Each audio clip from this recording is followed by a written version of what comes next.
Good afternoon, everybody. It's your man Leonidas.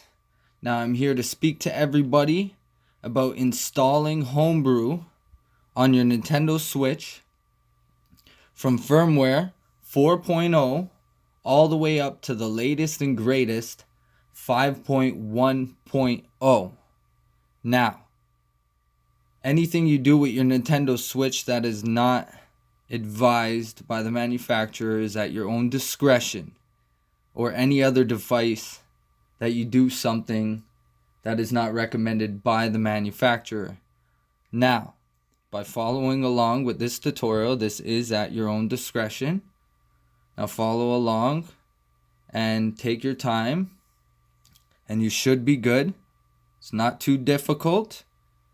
Now I'm going to help guide you guys. All the best.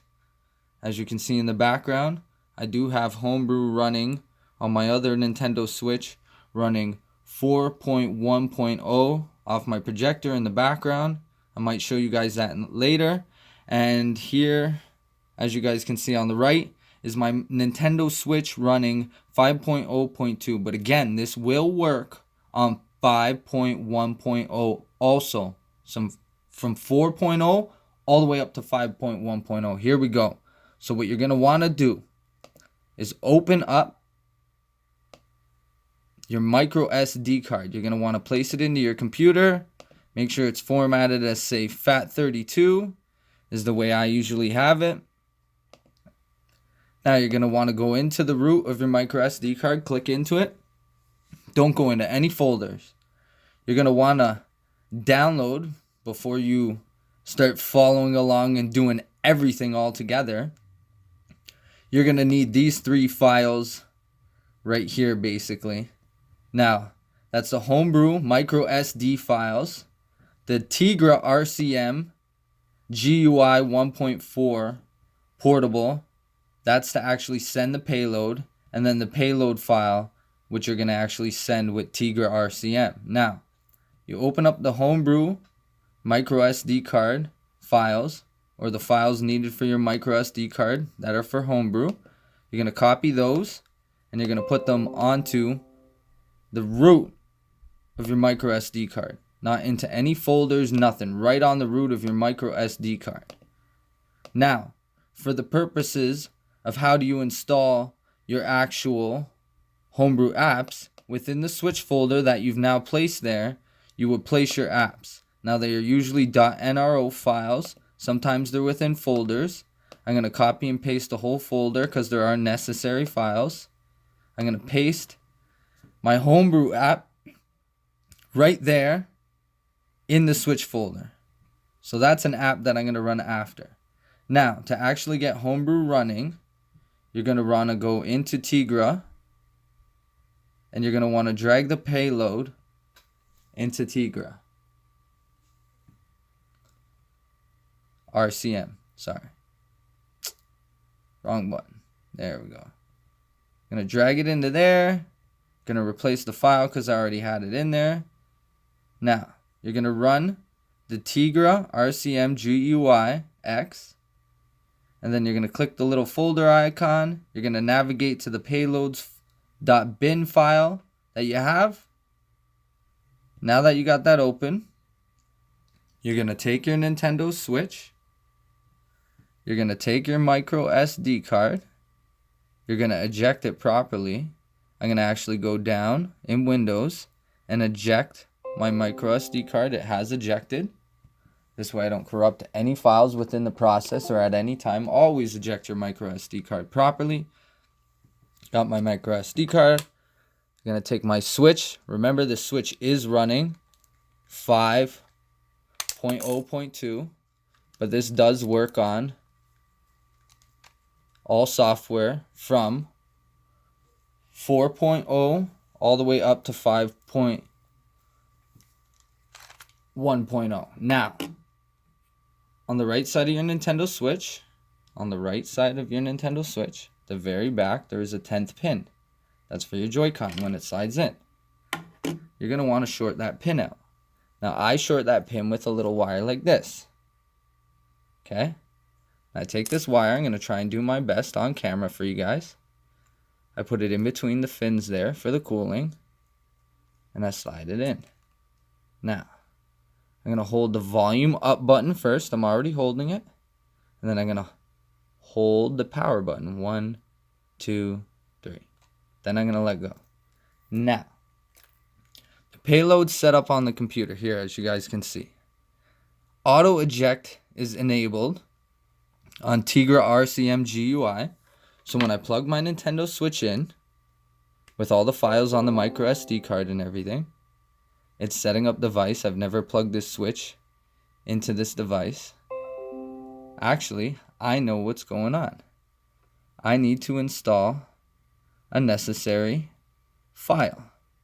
So, real quickly, I'm going to download Zadig. There, Zadig. So I need this because the USB files on my computer are not installed for doing this. So if you plug your switch in, it doesn't notice, and you're on Windows, you're going to need Zadig. You're going to want to install that. Do you want to allow Zadig to check application online updates? No. Now, it says APX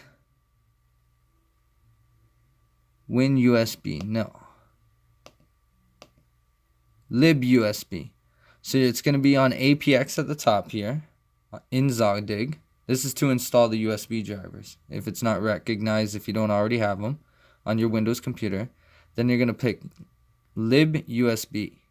That's the driver you're going to install. Then you're going to click install. My Nintendo Switch is still plugged into the computer.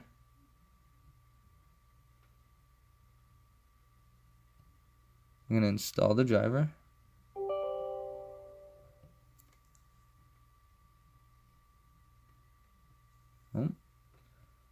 I think TegraRcm might have actually asked me to install the drivers that were needed. Okay, now the payload was sent.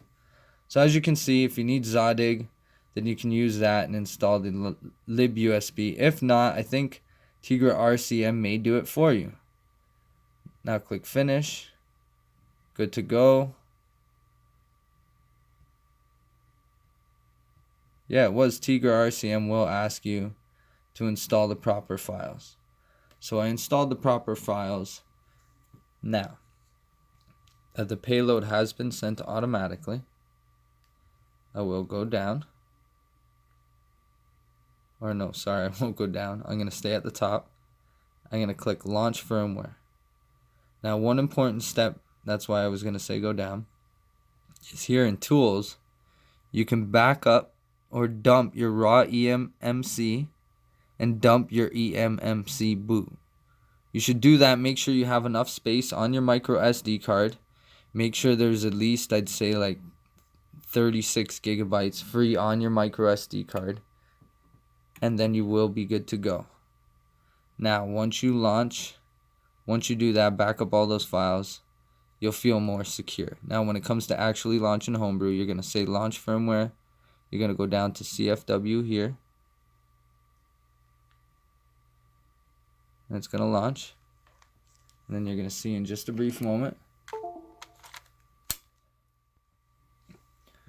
we're going to have Homebrew running.